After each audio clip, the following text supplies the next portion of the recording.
Pole చేయండి. ఇక ఈయనేమంటాడు, నీలాంటి ఎందరినో మట్టి గర్పించినాం. నీలాంటి ఏంది, కాళేశ్వరాన్ని మట్టి గర్పించారు, 7,000 మంది రైతులను మట్టి గర్పించారు, ప్రభుత్వ ఉద్యోగులను మట్టి గర్పించారు, నిరుద్యోగులను మట్టి గర్పించారు, డబుల్ బెడ్రూమ్ ఇళ్ళు అడిగిన వాళ్ళని మట్టి గర్పించారు, దళిత బంధు అన్నోళ్ళని మట్టి గర్పించారు, ప్రభుత్వాన్ని ప్రశ్నించిన వాళ్ళని మట్టి గర్పించారు, ఇక్కడ హైదరాబాద్ చుట్టుముట్టున్న భూములను మట్టి గర్పించారు.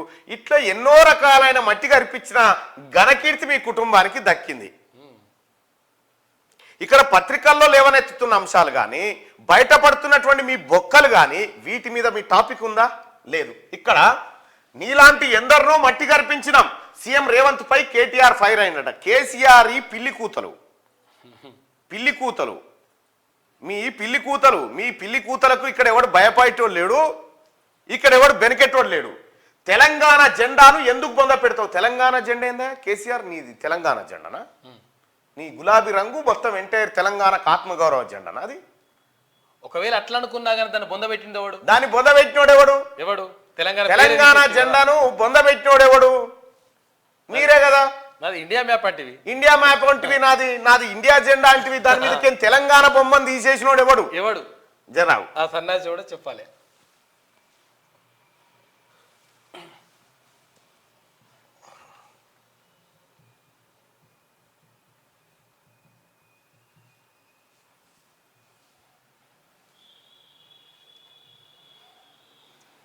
ఇగో దీని మీదకి తెలంగాణ బొమ్మ తీసేసి ఇండియా బొమ్మ పెట్టినోడు ఎవడు?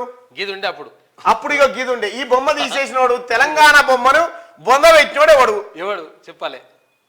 మీరే కదా. నువ్వు మీ నాయన్నే కలిసి తెలంగాణ బొమ్మను బొంద పెట్టి ఇగో ఈ మ్యాప్ను తీసుకొని వస్తుంది.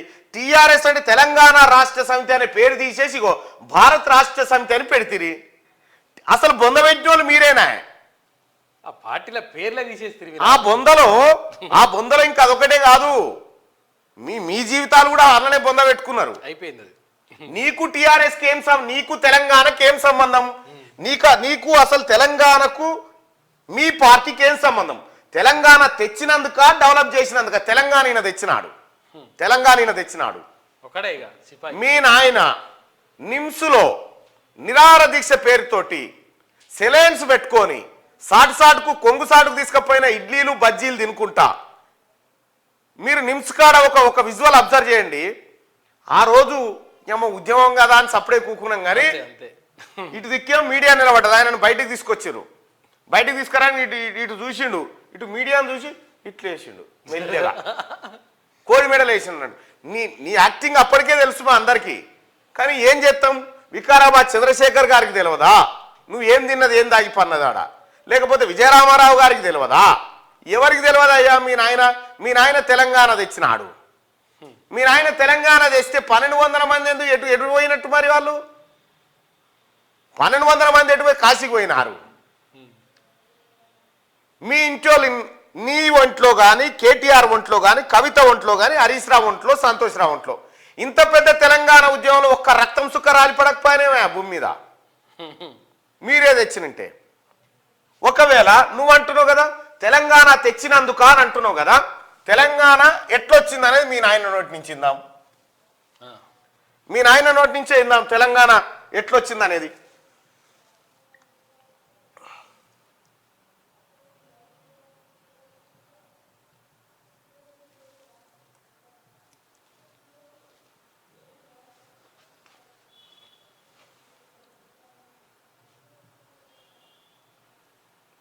తెలంగాణ రాష్ట్రం ఎట్లొచ్చింది అనేది మీ నాయన నోటి నుంచి ఉంటే నీకే అర్థమవుతుంది.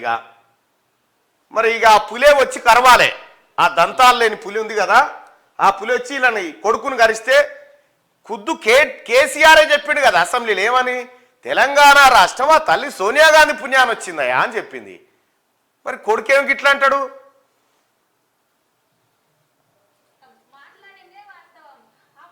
మైక్ పెట్టు.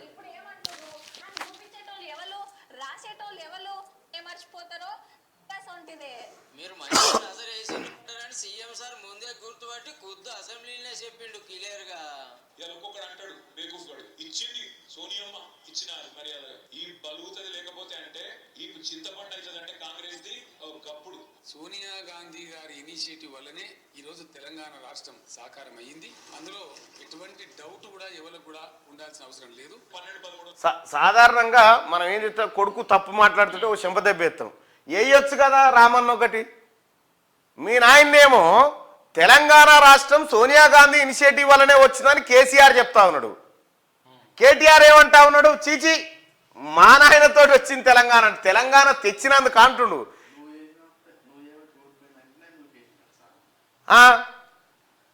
మీ నాయన కాలు ఎందుకు ఇరిగిందట? ఎందుకు ఇరిగింది? నిన్ను అన్నడా లేదా ఇంట్లో? నువ్వు అనవసరంగా నాశనం చేసినవరా పార్టీలోకి వచ్చిందనగా నువ్వు కేసివట, ఆయనతో తొంటి ఇరిగిందట. పులి కాలిరగొచ్చినావు నువ్వే, పులి కాలిరగొచ్చావు. ఈ డెవలప్ చేసినందుక ఏ డెవలప్ నాయన? దేని గురించి మాట్లాడుకుందాం నీ డెవలప్మెంటు? దళిత బంధులో 30% కమిషన్ డెవలప్మెంటా, లేకపోతే లక్షలాది జీవోలు దాచిపెట్టి దొంగతనంగా సంపద కొల్లగొట్టిన డెవలప్మెంటా, లేకపోతే వేలాది కోట్ల విలువైనటువంటి ఎకరాల భూముల్ని కబ్జాలు పెట్టిన డెవలప్మెంటా? ఏ డెవలప్మెంట్ గురించి మాట్లాడుకుందాం? నీ ఆస్తుల డెవలప్మెంట్ గురించా? దేని గురించి మాట్లాడుకుందాం? కేటీ రామారావు గారు ఇలా బిల్లు ఎవడో రంగు ఎవడో, ఈ రేవంత్ రెడ్డి గారు కూడా పూరాగా చెప్పాడు. బిల్లా రంగు అంటాడు, ఇలా బిల్లు ఎవరు రంగు ఎవరు? ఆ బిల్లోనికి బిల్లి రంగోరికి రంగి ఈ సగం సగం చెప్పిపోతే ఈడ కన్ఫ్యూజన్. మళ్ళా వాళ్ళు కొట్లాడు, నేను బిల్లా నేను రంగా అని వాళ్ళిద్దరు కొట్లాడుకుంటే ఇదో పెట్టే పేరు ఏదో పర్ఫెక్ట్గా పెట్టు బారసాల చేసి. ఇప్పుడు తెలంగాణ తెచ్చినందుక, తెలంగాణ వచ్చింది సోనియా గాంధీ పుణ్యమని ఇలా నాయన అంటాడు. లేదు తెలంగాణ తెచ్చింది మేమే అని ఈయన అంటాడు. తెలంగాణ రాలే, తెలంగాణ జెండా ముసుగులో 2009లో దొంగతనంగా నువ్వు కేకే మహేందర్ రెడ్డి టికెట్ తీసుకొని అక్రమంగా ఉద్యమంలోకి జొరపడ్డావు. నిన్నెవడన్నా దేకిండా? నువ్వు ఎవడో తెలుసా? పోని తెలంగాణ జనానికి ఎవరికన్నా నువ్వు పరిచయమా? ఉద్యమం జరిగేటప్పుడు అది డెవలప్ చేసినందుక. నువ్వు చేసిన డెవలప్ ఏందా? కాళేశ్వరం డెవలప్ గురించి మాట్లాడదామా? సుందిల్లా, అన్నారం, పంపులు మునిగిన డెవలప్, ఏ డెవలప్మెంట్ గురించి మాట్లాడదాం చెప్పవు? ఏ డెవలప్మెంట్ గురించి మాట్లాడదాం? ఉందా నీకు కనీస జ్ఞానం ఉందా? ఏం చేసినాం మేము? సర్వనాశనం చేసినాం కదా, నిరుద్యోగుల ఉసురు పుచ్చుకున్నాం కదా, ఆరోగ్యశ్రీ నాగం చేసినాం కదా, సివిల్ సప్లైని అప్పులపాలు చేసినాం కదా, డిస్కంలను 81,000 కోట్ల అప్పుల్లోకి నెట్టేసినాం కదా, మొత్తం తెలంగాణ రాష్ట్రాన్ని 6,71,000 కోట్ల రూపాయల నష్టాల్లోకి తీసుకుపోయినాం కదా, కాళేశ్వరం విరిగిపాయే, కొండ పోశమ్మ తెగిపాయే, ఎక్కడ కాలువలు వదిగిపాయే, అటు సంగమేశ్వరంకే నీళ్లు వాడెత్తుకొని పాయే, ఇక్కడ ఫామ్ హౌస్ కాడ మాత్రం 600 ఎకరాలు జమాయే. ఇదా డెవలప్మెంట్? సోనియా గాంధీ గారి ఇనిషియేటివ్ వల్లనే ఈరోజు తెలంగాణ రాష్ట్రం సాకారం అయ్యింది. అందులో ఎటువంటి డౌట్ కూడా ఎవరికి కూడా ఉండాల్సిన అవసరం లేదు. డౌట్ సంగతి కాదు కానీ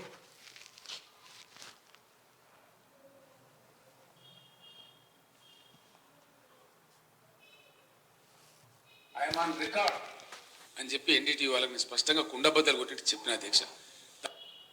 ఇంకా చూడు ఏం చెప్పి, సోనియా గాంధీ గారి ఇనిషియేటివ్ వల్లనే ఈరోజు తెలంగాణ రాష్ట్రం సాకారం అయ్యింది. అందులో ఎటువంటి డౌట్ కూడా ఎవరికి కూడా ఉండాల్సిన అవసరం లేదు. మరి మీ వానికి ఎందుకు డౌట్ వస్తుంది? ఇంకా పదే నాకు అర్థం కాదు. ఈయనట బొందబెట్టుడు తర్వాత ముందు హామీలు నెరవేర్చంటుండు. నీ కోసం హామీలు నెరవేర్చరు, ప్రజల కోసం, ప్రజలకిచ్చిన హామీలు నెరవేరుస్తుంది కాంగ్రెస్ పార్టీ. గోతికాడ నక్క లెక్క చూస్తా ఉన్నావు ఇట్లా. మళ్ళీ ఏమైనా సందు దొరుకుతుందా, ఏం కథ, మళ్ళీ ఏమైనా దొరుకుతుందా ఏంది అని చూస్తా ఉన్నావు. నీకు ఈసారి నీ పార్టీకి రోత కూడా దొరకదు ఎన్నికల్లో, రాబోయే ఎన్నికల్లో. ప్యాలాలు కూడా దొరికాయి పీనుగల కాడ.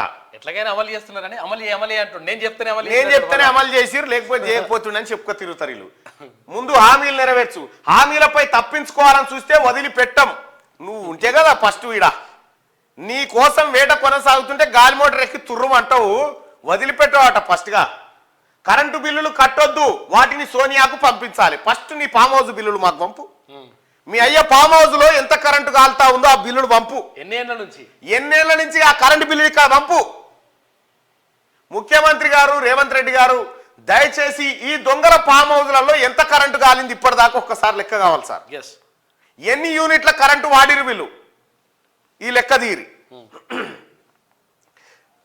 బీఆర్ఎస్ కు బీజేపీతో కరెంటు బిల్లులు కట్టొద్దు, వాటిని సోనియా గాంధీకి పంపాలి. కరెంటు బిల్లులే కాదు, కాంగ్రెస్ పార్టీ ఎంపీలను కూడా సోనియా గాంధీకి పంపుతారు తెలంగాణ జనం. బీఆర్ఎస్ కు బీజేపీతో పొత్తు ఉండబోదని ప్రకటన. ఇక ఇప్పటి నుంచి ఉండదా? ఇప్పటి వరకు ఉండదు. ఇప్పటి నుంచి ఉండదు అంటున్నావా? ఎట్లా అది క్లారిటీ? బీజేపీతో బీఆర్ఎస్ కు పొత్తు ఉండదు అని పదే పదే ఎందుకు చెప్తా ఉన్నావు? ఎందుకు ఆ మాట వస్తా ఉంది నీ నోటి నుంచి? అంటే మనది ఇంటర్నల్ సోపది కదా. 54 మంది కాంగ్రెస్ కు రేవంత్ ఏక్నాథ్ షిండేలా మారతారని ఆరోపణ. ఈ కాంగ్రెస్ కి ఏక్నాథ్ షిండేలు ఎప్పుడు తయారు కాలే కానీ బీఆర్ఎస్ కు మాత్రం మీ బావ మాత్రం ఏక్నాథ్ షిండే అవుతాడు. బీఆర్ఎస్ పక్కా అవుతాడు. చూడు, మీ నాయన నువ్వు కేసి కాలిరగొచ్చాం పాప ముసలాయన. లండుకో బొండుకో అబద్ధాలు చెప్పో ఏదో ఒకటి చెప్పు నెట్టుకొచ్చింది అంతో ఇంతో. కానీ నువ్వు మీ నాయనను నూకేసి పంచాయతీకి ఇదేనట. ఏం లేదా, మొత్తం సోషల్ మీడియా అంతా చర్చ ఇదే. ఏమైందంటే ఓడిపోతే నువ్వు చేయంగానే ఓడిపోయిందిరా అని చెప్పి నన్ను తిట్టినట. నన్ను అంట ఆవురా అని చెప్పి నూకేస్తే ఆయన చుట్టుకుని పడితే తుంటిపోకిరిందట. ఇదేనట జరిగిన కథ. బీఆర్ఎస్ ప్రస్థానంలో రేవంత్ రెడ్డి లాంటి వాళ్ళని ఎంతో మందిని చూశామని ఆ పార్టీ వర్కింగ్ ప్రెసిడెంట్ కేటీఆర్ అన్నారు. చూస్తావా మరి ఎంతమందిని చేసిరో? ఎంతమందిని చేసిరో నేను చూపిస్తా చూడు. ఎంతో మందిని చూసిరట.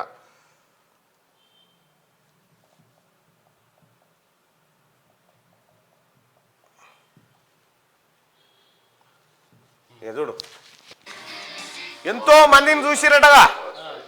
బీఆర్ఎస్ పార్టీ ఎంతో మందిని చూసి గీలే వాళ్ళు. అబద్ధం మాట్లాడితే, అబద్ధం నవ్వితే, అబద్ధం నడిస్తే ఎట్లుంటుందో దానికి ప్రతిరూపమే ముఖ్యమంత్రి కేసీఆర్. కేసీఆర్ నమ్మి చెడిపోలే.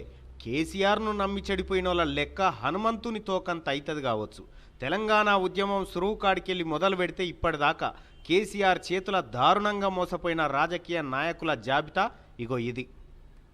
ముందుగాల టీడీపీ అధ్యక్షుడు చంద్రబాబు నాయుడు మోసపోయిండు. డిప్యూటీ స్పీకర్ పదవిస్తే కాలదాన్ని సొంత కుంపటి రాజేసిండు కేసీఆర్. ఆ కుంపటి పేరే తెలంగాణ రాష్ట్ర సమితి పార్టీ. ఇక ఆ తర్వాత ఆల నరేంద్ర గారు తెలంగాణ సాధన సమితి పేరుతోని ఆయన పార్టీ పెట్టుకుంటే పాపం ఆయనకు మాయమాటలు చెప్పి ఆయన పార్టీని తన పార్టీలో విలీనం చేసుకున్నాడు. ఇక నెక్స్ట్ గాదే ఇన్నయ్య పాపం తెలంగాణ కోసం కేసీఆర్ కంటే ముందుగాల సంధి తనలాడుతున్న బిడ్డ. ఆయనతోని అక్కెర తీరంగానే పక్కకు పెట్టిండు.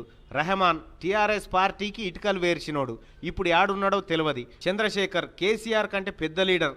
రా అన్నా కలిసి పనిచేద్దామని ఎంట దింపుకున్నాడు. మంటిలా కలిపిండు. ఆ తర్వాత జిట్ట బాలకృష్ణారెడ్డి పాపం ఉన్న ఆస్తులన్నీ తెలంగాణ ఉద్యమం కోసం దారపోసిండు. ఆఖరికి టిక్కెట్లు ఇవ్వకుండా ఆయనంతలా ఆయనే బయటికి పోయేటట్టు చేసిండు. కేకే మహేందర్ రెడ్డి సిరిసిల్లల గట్టి పట్టున్న నేత.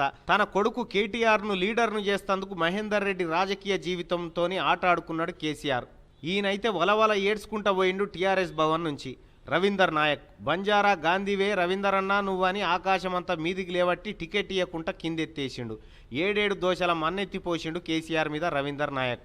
చెరుకు సుధాకర్ తెలంగాణ ఉద్యమంలో మొట్టమొదటిసారి పీడీ యాక్ట్ కింద అరెస్ట్ అయిన ఉద్యమకారుడు, డాక్టర్.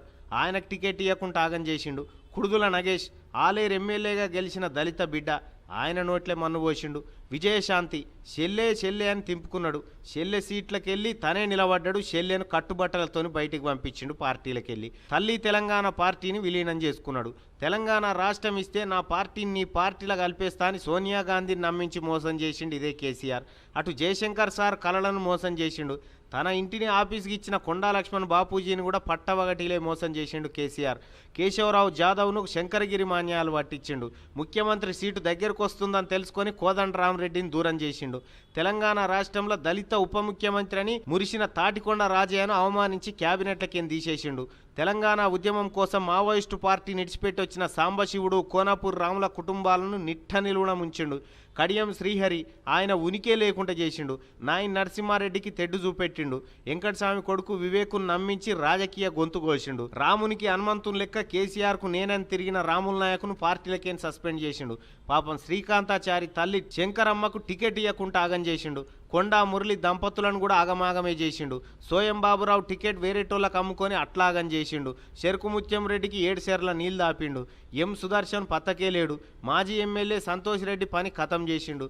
మాజీ ఎంపీ నారాయణ రెడ్డి దుకాణం బంద్ చేసిండు. భారత్ వాగ్మారే అనేట ఆయనను ఆగం చేసిండు.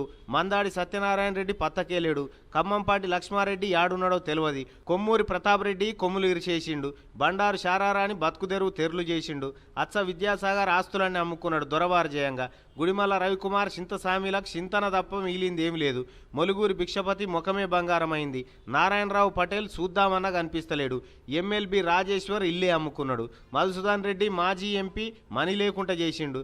అరవింద్ రెడ్డి జాడ భూతద్దం ఎత్కినా దొరకలేదు. కావేటి సమ్మయ్య కతోడిచిపోయింది. బొడిగే శోభక్కను బొనిగే విసికిండు. నల్లాల ఓదేల్ రాజకీయ జీవితం నల్లగా చేసిండు. సోమారావు సత్యనారాయణ జీవితం తెరులు చేసిండు. సీతారాం నాయకును అడవుల పాలు చేసిండు. విశ్వేశ్వరరెడ్డికి పొమ్మన లేక పొగబెట్టిండు. ఇట్లా కేసీఆర్ చేతుల మోసపోయిన వాళ్ళ లెక్క తీసి ఇది సరిపోతుంది అనుకుంటా ఈ లిస్టు. ఇంకేమైనా చదువుమంటున్నా ఇంకా ఇప్పుడు అదనంగా యాడ్ అయ్యేటి కొన్ని ఉంటాయి. ఇంకా ఏమంటున్నావు ఇక్కడ రేవంత్ బీఆర్ఎస్ ప్రస్థానంలో రేవంత్ రెడ్డి లాంటి వాళ్ళని ఎంతో మందిని చూసామని ఆ పార్టీ వర్కింగ్ ఇంతమందిని చూసిరు. ఇంతమంది ఆఖరికి టీఆర్ఎస్ పార్టీ పెట్టుకుంటందుకు 7 గజం గుంట జాగ లేకపోతే కొండా లక్ష్మణ్ బాపూజీ తన ఇంటినే టీఆర్ఎస్ పార్టీ ఆఫీస్ కోసం ఇస్తే కొండా లక్ష్మణ్ బాపూజీ చచ్చిపోతే కూడా తొంగి చూడలే ఈ కేసీఆర్. ఇంక ఎంతో మందిని చూసి గిదే చూసింది వాళ్ళు. ఇట్లనే చూసినావా? వాళ్ళ ప్రస్థానంలో చూసింది ఎవరని గిదే. రేవంత్ రెడ్డిలా అహంకారంతో మాట్లాడిన నాయకులని ఎంతో మందిని చూసినాం. అహంకారమా ఇక్కడ పోలు పెట్టినాం కదా. ఫకరు కేటీఆర్